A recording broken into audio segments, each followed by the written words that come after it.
its predecessors went back many, many years.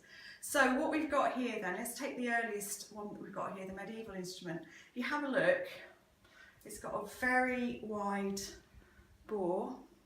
And can you see these massive great holes on the top of the instrument? So you need a lot of finger to actually cover those holes. Can you see that?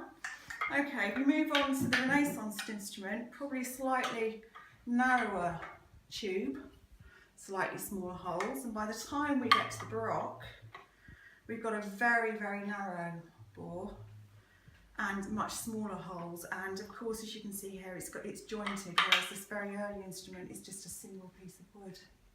So there's a progression really between each of those instruments. And of course, the most important thing about all of that is that it affects the sound of the instrument. So a very loud, raucous instrument here, not very refined. And by the time we get to this Baroque instrument, it's become much more refined in its sound and very sweet. So, what do they sound like? Here we are then, this is the medieval instrument.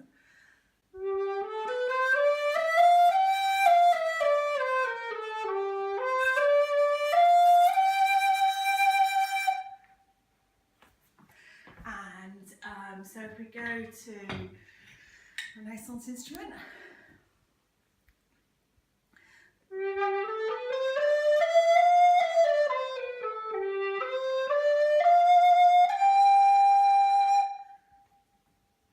and then finally a much more refined sounds on the Baroque instrument.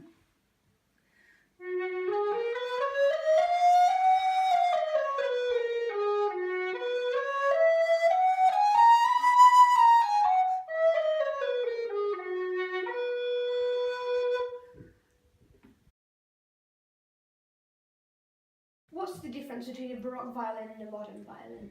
Okay, well, if you glance at them, they look fairly similar, but there are quite a lot of differences. The first one is the bow. You can probably see the shape is very different to a modern violin because it's much more arched and it has this point at the end. Also, they're slightly shorter and they don't have quite so much hair, the horsehair here, which means they're quite light to handle and definitely has an effect on the sound. In terms of the main instrument, you'll notice there's no chin rest here. Generally they're played without a shoulder rest because they weren't invented until a little bit after the Baroque period. There are some other differences too, so the bridge is a bit flatter compared to the modern instrument. It's a bit curved, isn't it? It's not the same on each side. It's a different shape, that's right. On one side. And also the angle of the fingerboard is different. This is much flatter. On a modern instrument it would come up at more of an angle like that. Inside, don't know if you can see the sound post, just kind of on this side underneath the bridge there. The sound post, we still have those on the modern instruments and they help project and make a more powerful sound, but they're thinner on these instruments, which is why they don't have such carrying power compared to the violins that people play in big concert halls today. And perhaps one obvious one is the material the strings are made from. So modern violins tend to have metal strings, and in the Baroque period and before and after, strings were made of gut. You can see these ones here are just gut. This one is gut that's wound with metal as well, and this one is covered, but it's got that material inside, and again that makes a difference to the sound. Okay, so what does it sound like? Okay, let's find out.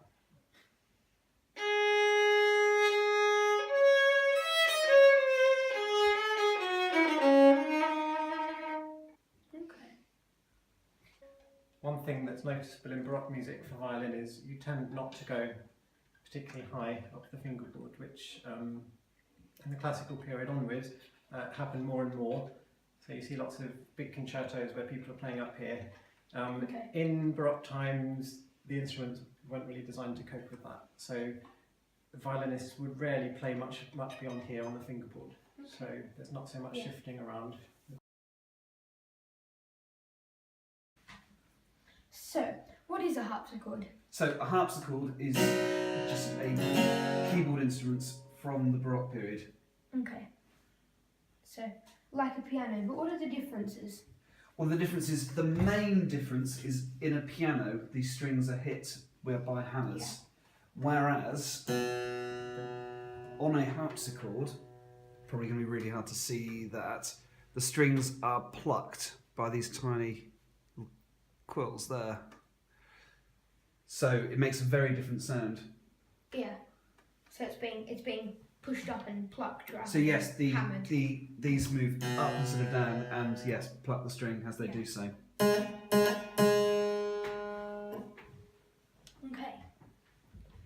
Which also means that when it comes down, then it stops the sound. No, Yes. the pedals. No, that's right. So when it comes down, the felt touches the string, and that stops the sound completely. And there are no pedals at all. So the only way to make the sound ring on is to keep the keys down. Yeah. There's no other way of doing it. Okay.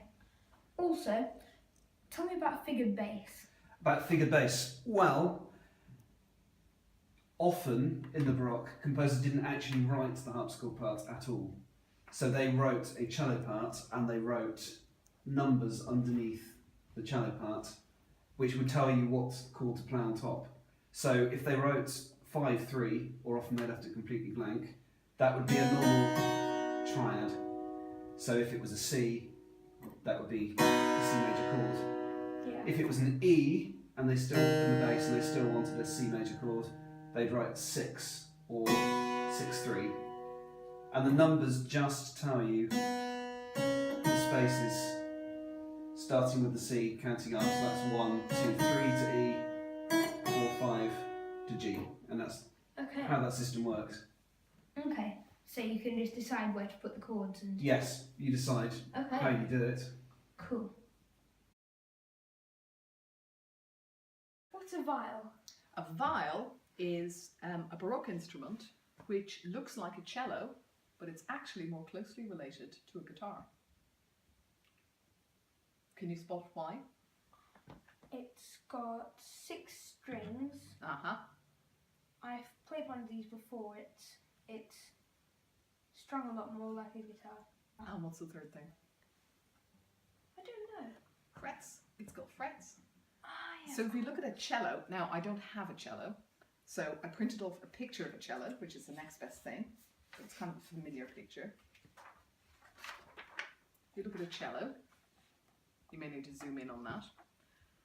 No frets, 4 strings, and they're tuned in fifths. So you're quite right. The guitar and the viol are tuned in fourths and thirds. So those are the ways in which the viol is like a guitar. Okay. Except, like a cello, it's bowed. But again, back to the picture. If you look at a cellist, you always see the lovely, elegant wrist. Look at the wrist there, that lovely lady in the early 20th century. So if I did that, I'd look terribly elegant. I would hold the wood like this and I would do this beautiful arc. But because I'm a viol player, I hold the bow like this, under arm, and I bow it like that. Because the strings, there are more of the strings, and because they're at a shorter interval, it lent itself to music of the Baroque period, where people played a lot of chords. And I actually did try and get a few chords going. So I might not get them right, but here are some chords on the viol. This is Ganassi.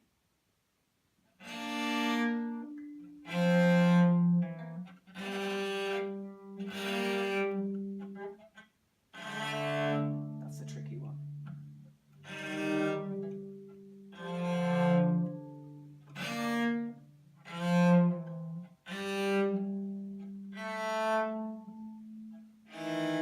No!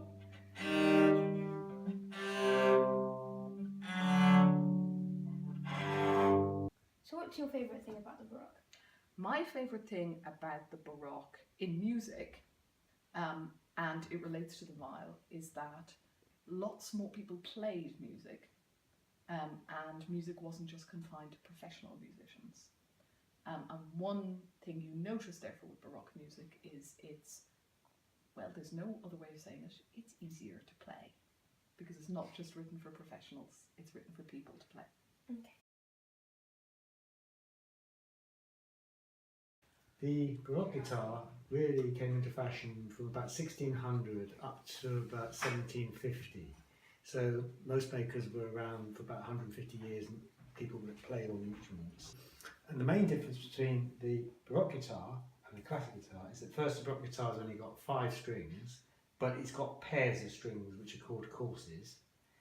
The other difference is that you've got gut frets which you can move up and down, so you can tune the fret as well as the string, and it's a much lighter sound than the classic guitar. Also, the tuning is very different. So if I pluck from the top, you'll see something very strange happening when you get to the bottom of the guitar.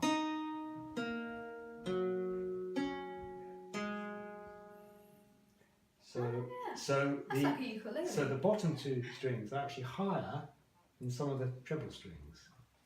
There are various tuning methods. You can, depending on what music you're playing from the Baroque period, you can actually put a low 4-string on, or a wire 1 string, and you can put a low 5th string on as well. So there are 3 different ways you can tune this instrument. I've got this tuned up to play Spanish music. So the music of a performer, a composer called Gessler South, is played using this tuning.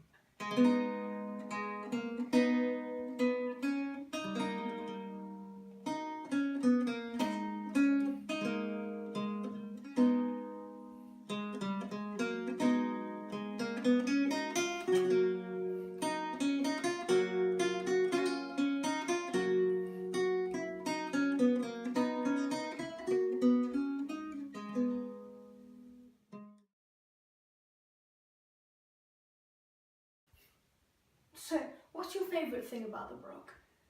I think it's a period which saw an expansion of the instruments, new instruments, and also for the first time you began to get instruments that play together in groups or families with similar sounds.